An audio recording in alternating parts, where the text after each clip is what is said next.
Good morning to my friends and family, and welcome to this episode of Jim's 5am Club. What I'd love to do on this beautiful Sydney spring morning is to talk to you about a book, and the book that I've selected for today's episode is entitled It's Good to Be a Man. This book was published on the 29th of November 2021 by a dual authorship of Michael Foster and Dominic Tennant.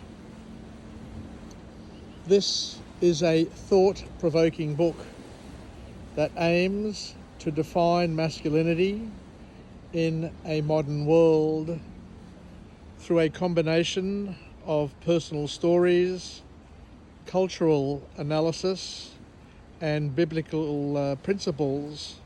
The authors provide valuable lessons and insights for men to embrace their God-given roles and responsibilities.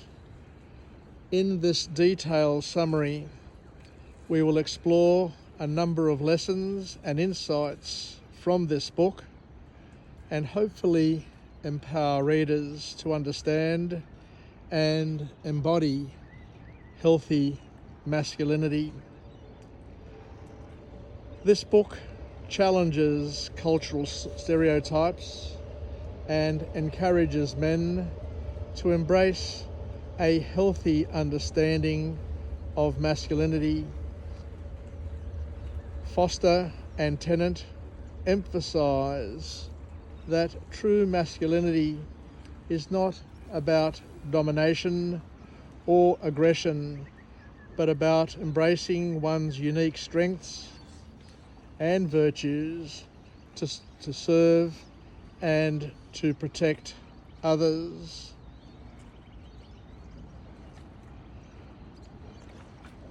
The next key message to come from this book is one needs to nurture a thing called emotional intelligence.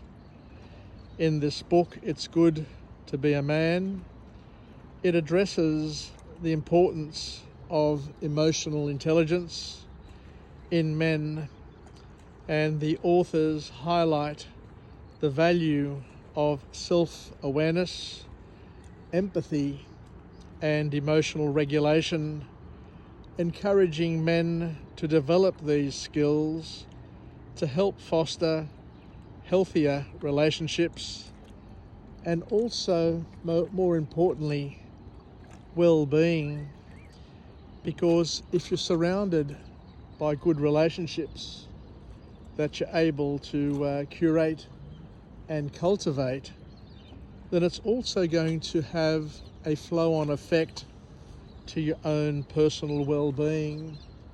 So it's not just about being good for others, but allowing that goodness to feed back to you and to all of those in your social orbit.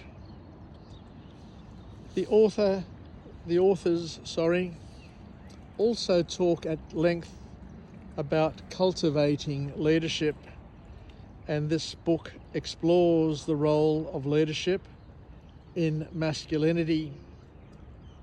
The authors Foster and Tennant provide insights into effective leadership qualities such as integrity, humility, and servant leadership, urging men to embrace their leadership potential in various areas of their lives and to allow it to reflect and resonate and radiate to all that they do, all that they think, all that they say, and all that they be.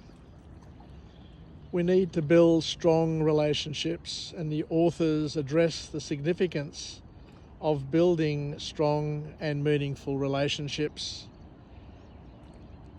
It's Good to Be a Man encourages men to invest time and effort in cultivating what they call healthy friendships, romantic partnerships, and family relationships, emphasizing the importance of trust, vulnerability, and communication.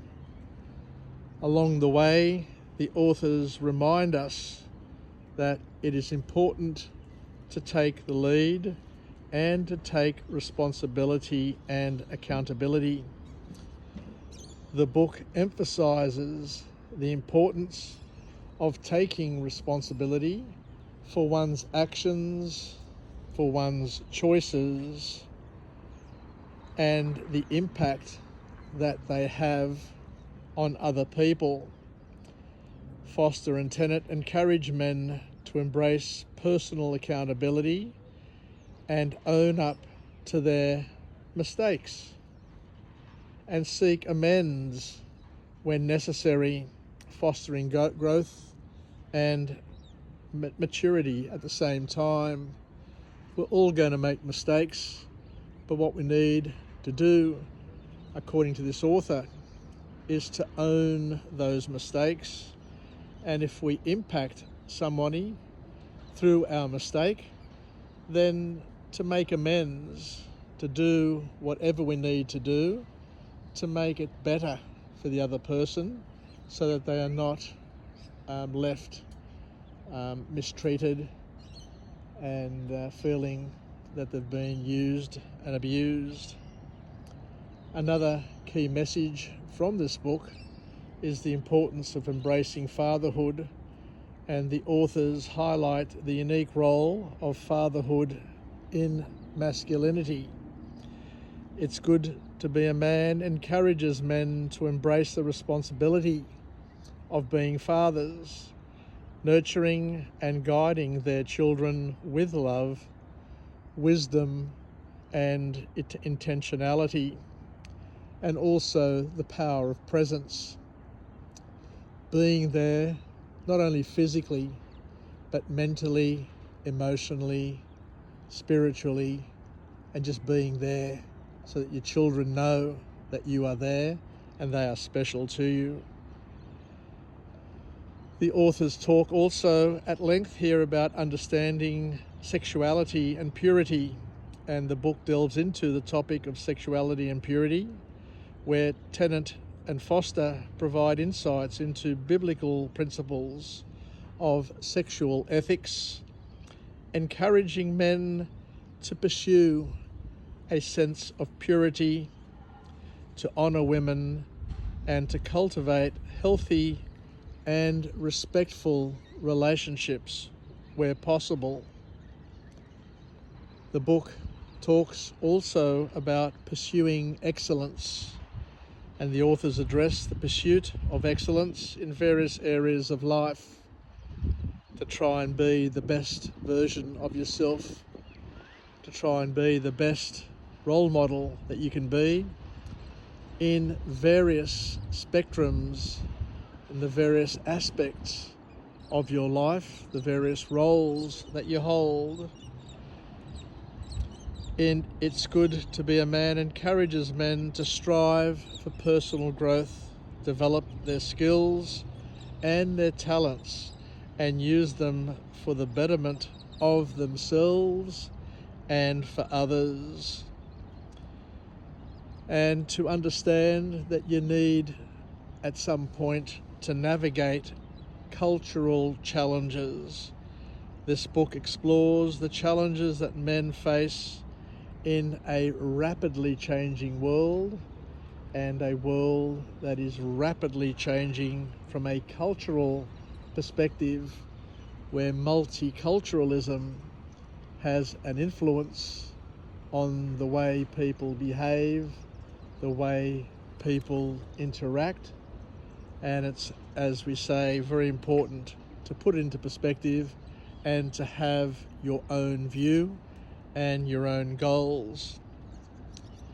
Foster and Tennant provide insights into navigating cultural pressures, stereotypes, and expectations, and encouraging men to stay true to their values and to their convictions, to be authentic, but also to be the magic and powerful link that links not only their generation to each other, but their generation to other generations.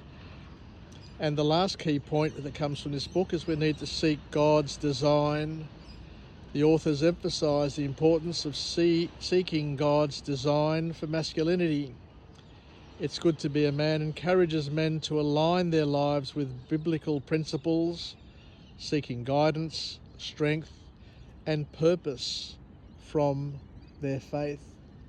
So thank you very much for joining me on this episode of Jim's 5am Club, and I look forward to coming to you again from another place and with another opportunity to share OPE, some other people's experience. Take care, yasas, and bye for now.